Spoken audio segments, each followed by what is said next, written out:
أشهد أن محمدًا رسول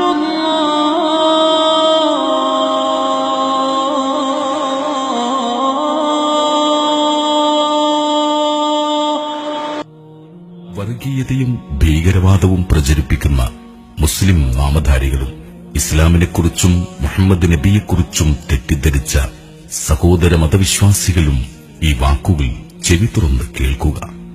മുഹമ്മദ് എന്ന അത്ഭുത പ്രതിഭാസത്തെക്കുറിച്ച്. അതെ, നിങ്ങൾ മുഹമ്മദ് എന്ന ഇസ്ലാം മത പ്രവാചകനെ മാറ്റി നിർത്തി താഴെ പറയുന്ന വ്യക്തികളെ ഒന്ന് പരിശോധിച്ചു നോക്കൂ.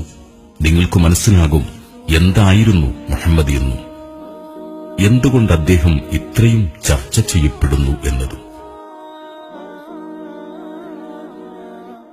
മുഹമ്മദ് എന്ന അനാഥ ബാലൻ, മുഹമ്മദ് എന്ന ആട്ടിടയൻ, മുഹമ്മദ് എന്ന യുവാവ്, മുഹമ്മദ് എന്ന വ്യാപാരി, മുഹമ്മദ് എന്ന ഭർത്താവ്, മുഹമ്മദ് എന്ന സത്യസന്ധൻ, മുഹമ്മദ് എന്ന തത്വചിന്തകൻ, മുഹമ്മദ് എന്ന സാമൂഹ്യ പരിഷ്കർത്താവ്, മുഹമ്മദ് എന്ന അനാഥ സംരക്ഷകൻ, മുഹമ്മദ് എന്ന അഗതികളുടെ സംരക്ഷകൻ, മുഹമ്മദ് എന്ന മനുഷ്യാവകാശ പ്രവർത്തകൻ, മുഹമ്മദ് എന്ന അടിമമോചകൻ, മുഹമ്മദ് എന്ന അഭയാർത്ഥി, മുഹമ്മദ് എന്ന കുടുംബനാഥൻ, മുഹമ്മദ് എന്ന പിതാമഹൻ, മുഹമ്മദ് എന്ന പടയാളി, മുഹമ്മദ് എന്ന നയതന്ത്രജ്ഞൻ, മുഹമ്മദ് എന്ന ലഹരി വിമോചകൻ, മുഹമ്മദ് എന്ന ന്യായാധിപൻ, മുഹമ്മദ് എന്ന നിയമജ്ഞൻ, മുഹമ്മദ് എന്ന സർവ്വസൈന്യാധിപൻ, മുഹമ്മദ് എന്ന ഭരണകർത്താവ്, എല്ലാറ്റിലുമുപരി മുഹമ്മദ് എന്ന മനുഷ്യൻ.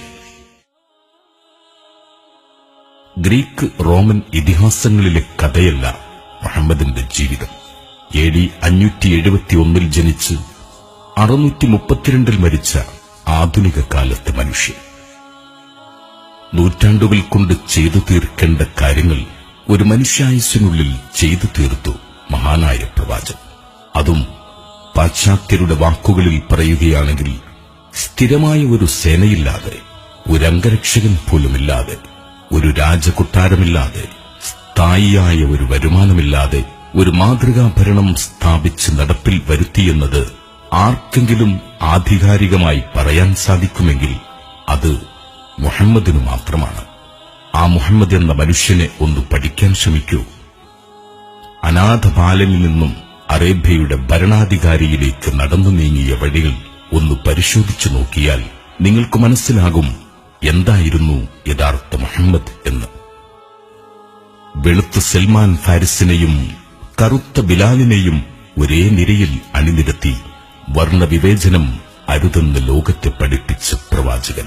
അമ്മയുടെ കാൽച്ചുവട്ടിലാണ് സ്വർഗമെന്ന് പഠിപ്പിച്ച പ്രവാചകൻ. അയൽവാസി പട്ടിണി കിടന്നാൽ വയറു നിറയ്ക്കരുതെന്ന് കൽപ്പിച്ച് അതിൽ ജാതി നോക്കരുതെന്ന് പഠിപ്പിച്ച പ്രവാചകൻ. കട്ടത് എന്റെ മകൾ ഫാത്തിമയാണെങ്കിലും കൈമുറിക്കുക തന്നെ വേണമെന്ന് പറഞ്ഞ നീതിമാൻ.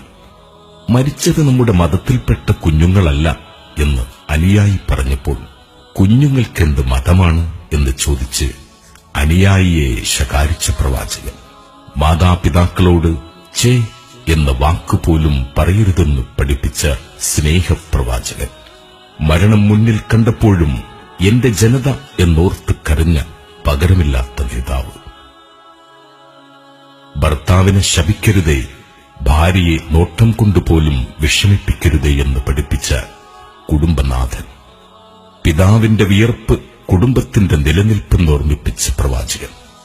ശവമഞ്ചം വഹിച്ച് ജനം നടന്നു നീങ്ങുന്നത് കണ്ടപ്പോൾ എഴുന്നേറ്റ് നിന്ന പ്രവാചകരോട് അത് മുസ്ലിമിന്റേതല്ല എന്ന് അനുയായി പറഞ്ഞപ്പോൾ അത് മനുഷ്യന്റേതാണെന്ന് പറഞ്ഞുകൊടുത്ത് ബഹുമാനിച്ച പ്രവാചകൻ.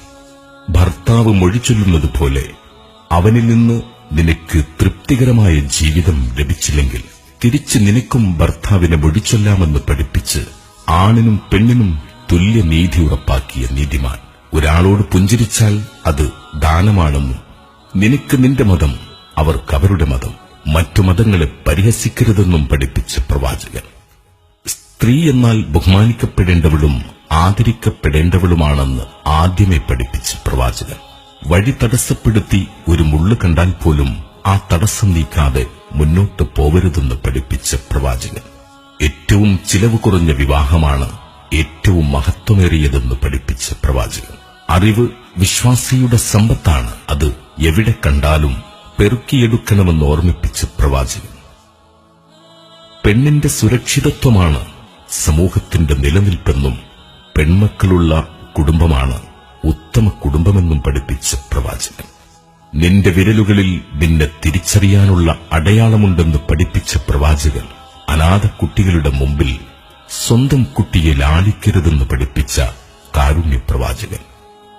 എത്ര പറഞ്ഞാലും പൂർണ്ണമാകാത്ത വാക്കുകൾ, എത്ര എഴുതിയാലും അവസാനിക്കാത്ത വരികൾ.